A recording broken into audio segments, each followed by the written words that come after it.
मेरे वीडियो के सारे श्रोताओं सबको हाथ जोड़ के राम राम और नमस्कार। आज मैं भागवत कथा का पहला अध्याय आप लोगों को सुना रही हूँ। आप सुनिए, एक कहानी बता रही हूँ पहले अध्याय की। एक बार एक शौनक आदि ऋषि ब्रह्मा जी के पास गए और उन्होंने कहा, प्रभु, काली काल के कारण पृथ्वी में प्राय अधर्मियों का वास हो गया है। आप जब तप साधना करने के लिए पृथ्वी में अब कोई भी स्थान बतलाइए। उसमें ब्रह्मा जी ने एक चक्र छोड़ा और कहा, ऋषियों, यह चक्र पृथ्वी में जिस स्थान पर जाकर गिरेगा वही स्थान जप आदि साधना के लिए सही रहेगा।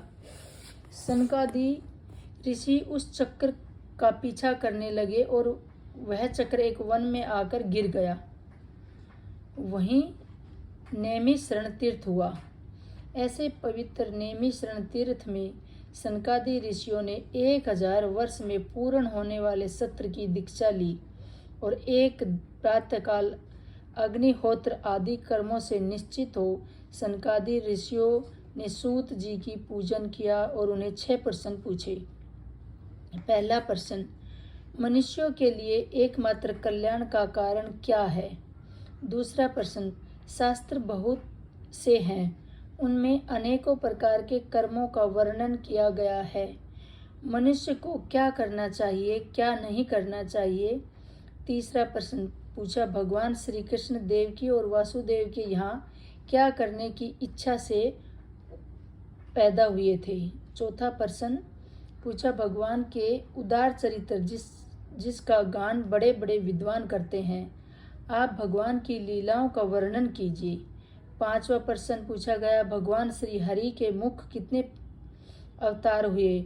और छठवां प्रश्न पूछे, जब भगवान श्री कृष्णचंद्र अपने धाम में चले गए तब धर्म किसकी शरण में गया?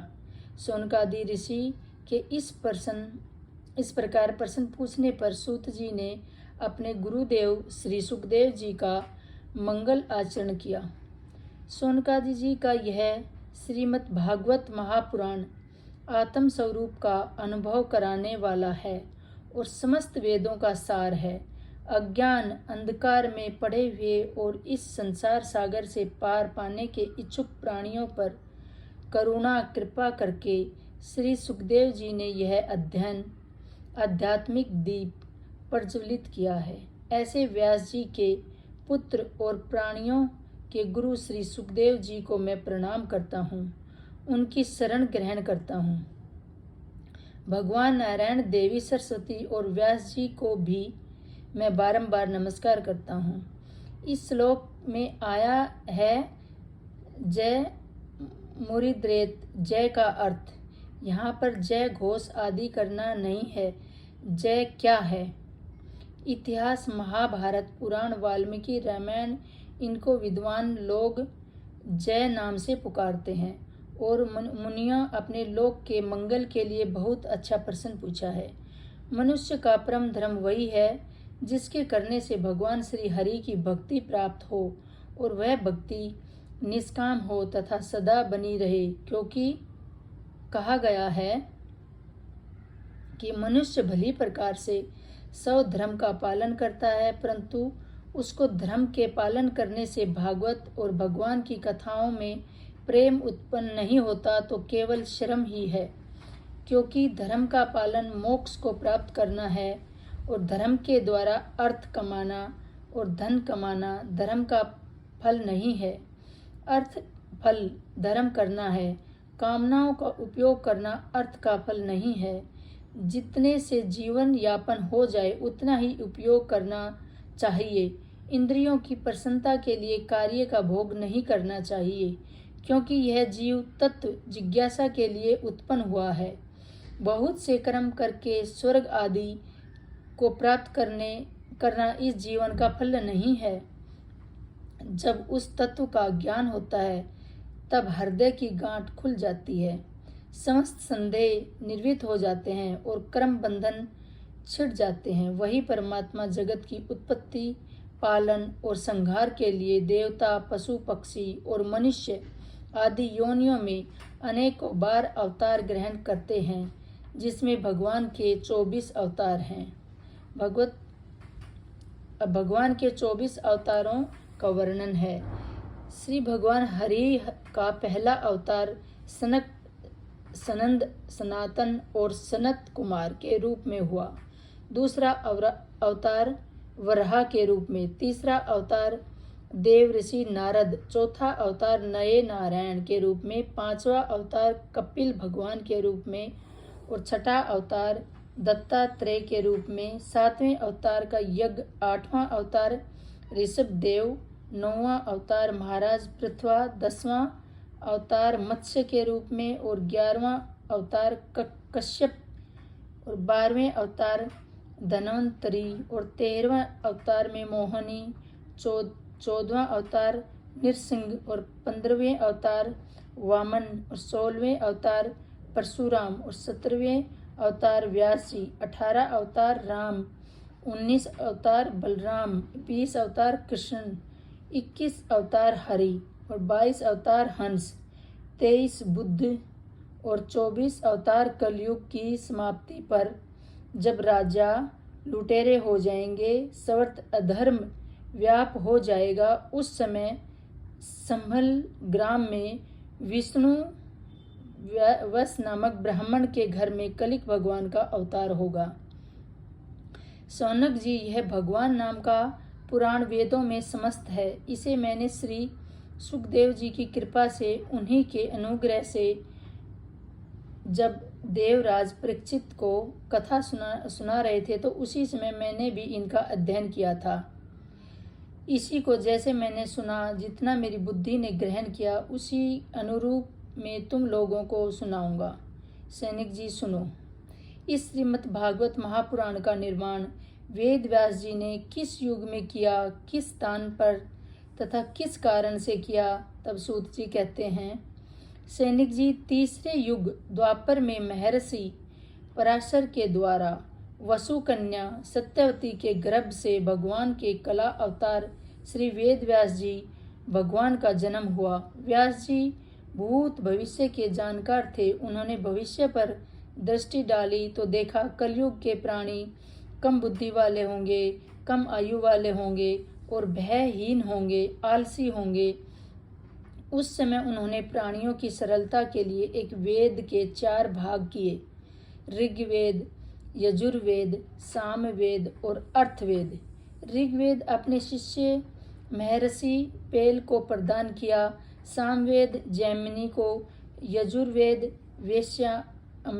वेश्यापन को और अर्थवेद सुमंतु ऋषि को प्रदान किया। इससे इतने पर भी उन्होंने देखा स्त्री, शूद्र और अधम ब्राह्मणों का वेद में अधिकार नहीं है।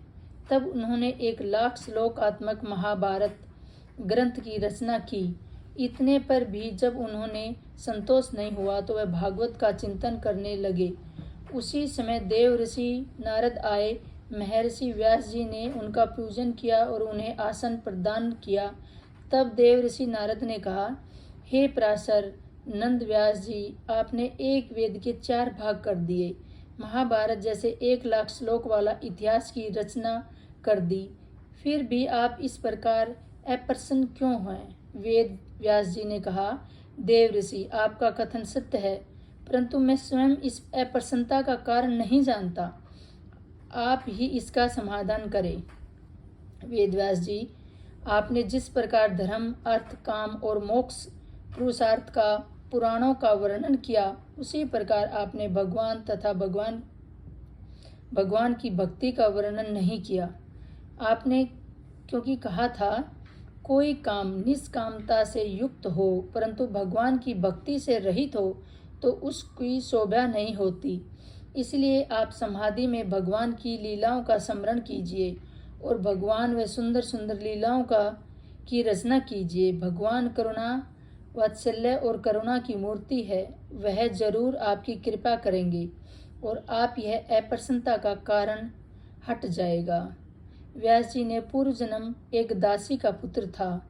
मेरा जन्म हुआ और मेरा इतना बड़ा दुर्भाग्य है कि मेरे छोटे ही में मेरे पिताजी का स्वर्गवास हो गया था। मेरी माँ लालन पालन करने लगी। एक दिन मेरे गांव में कुछ वेद पाठी ब्राह्मण चातुर्मास व्यतीत करने आए और उनकी सेवा में मुझे नियुक्त कर दिया गया। मैं मनोयोग से उनकी सेवा करने लगा और उनके भोजन कर लेने के पश्चात उनकी पत्तल में जो कुछ झूठा प्रसाद बच जाता उसी से मैं अपनी अनुमति से खा लेता। इससे मेरे समस्त पाप धुल गए। उनके धर्म में मेरी रुचि हो गई और वह ब्राह्मण प्रतिदिन भगवान श्री कृष्ण की लीला का गान करते सुनते, जिसे सुनने से रजोगुण तमोगुण को नाश करने वाली भक्ति का मेरे हृदय में पादुप्रभाव हो गया।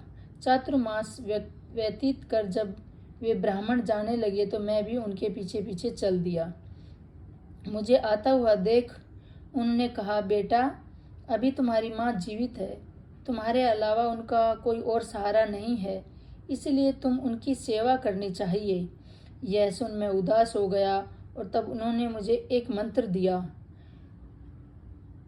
चतुर्व्यूह मंत्र दिया और आशीर्वाद दिया उन्हें अपने जीवन में भगवान का दर्शन अवश्य। मैं प्रतिदिन इसका जाप करने लगा।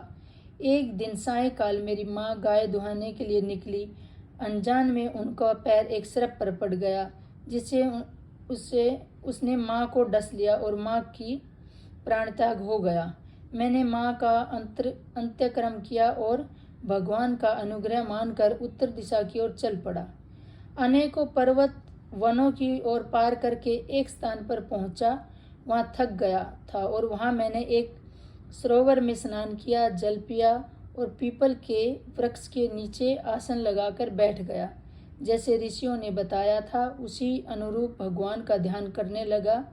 भगवान प्राप्त की उत्कृष्ट अभिलाषा के कारण मेरी आंख में आंसू प्रभाव होने लगे। उसी समय भगवान का असली विग्रह मेरे हृदय में प्रकट हो गया, मतलब भगवान का रूप देख लिया। उसे देखकर मैं आनंदित हो गया। एकाएक वह छवि अंतर्मय हो गई। उसने ना देखा मैं व्याकुल हो गया। पुण्य दर्शन की इच्छा में ध्यान लगाया, परंतु मैं उसे देख नहीं पाया। और उस समय आकाशवाणी हुई, जिनकी विषय वासना अभी निवृत्ति नहीं हुई है, ऐसे अधकचरे कुयोगियों को मेरा दर्शन नहीं हुआ ही नहीं करता। तुम्हें जो एक बार दर्शन हुआ है वह मुझ में प्रेम उत्पन्न करने तथा ऋषियों की वाणी सत्य करने के लिए हुआ था। अब इस जन्म में मैं तुम्हें मेरा दर्शन नहीं होगा। इस जन्म के पश्चात तुम्हारा जो अगला जन्म होगा उसे तुम मेरे नित्य पार्षद होंगे। इस आकाशवाणी को सुन मैं निश्चय हो कार्य काल की प्रतीक्षा करता हुआ पृथ्वी में भ्रमण करने लगा। समय आने पर मेरा यह पंचभौतिक शरीर छूट गया और काल के अंत में जब भगवान नारायण ने सोने की इच्छा हुई तो उस समय मैं ब्रह्मा जी के साथ उनके श्वास के द्वारा उनके हृदय में प्रविष्ट हो गया और 1000 चतुर्युगी के पश्चात फिर सृष्टि में मैं ब्रह्मा जी के पुत्र के रूप में उत्पन्न हुआ।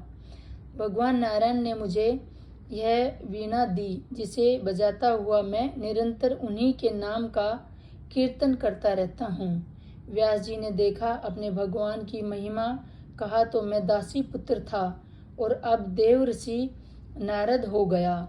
इस प्रकार भगवान नाम की महिमा का वर्णन कर देव ऋषि नारद वहां से चले गए और यहाँ ब्रह्मा नदी सरस्वती के पश्चिम तट में सभ्य प्राप्त नामक आश्रम में वेद व्यास जी का मन भगवान में सम्मिलित हुआ और भगवान पुराण की रचना कर सुखदेव जी को पढ़ाया। सोनक जी कहते हैं, श्री सुखदेव जी को तो निवृत्ति प्रायण का उत्पन्न होते ही घर छोड़कर वन में चले गए थे। फिर उन्होंने किस कारण से इस श्रीमद् भागवत पुराण का अध्ययन किया? तो श्री सुखदेव जी कहते हैं, सोनक जी महर्षि वेदव्यास जी ने इस सात्वक संहिता की रचना की तो विचार करने लगे कि इसका उत्तम अधिकारी कौन है। उस समय उन्हें अपने पुत्र परम वीतराग श्री सुखदेव जी का स्मरण आया और उन्होंने अपने शिष्यों को भागवत के कुछ श्लोक याद कराए। जो व्यास शिष्य वन में जाते तो भगवान के श्लोकों का गान करते। एक दिन वे उसी वन में पहुंचे जहां श्री सुखदेव जी ध्यान में बैठे हुए थे। एक शिष्य के मुख से निकला श्लोक, और मैं आगे सुनाऊंगी, बड़ी हो गई है। सबको राम राम।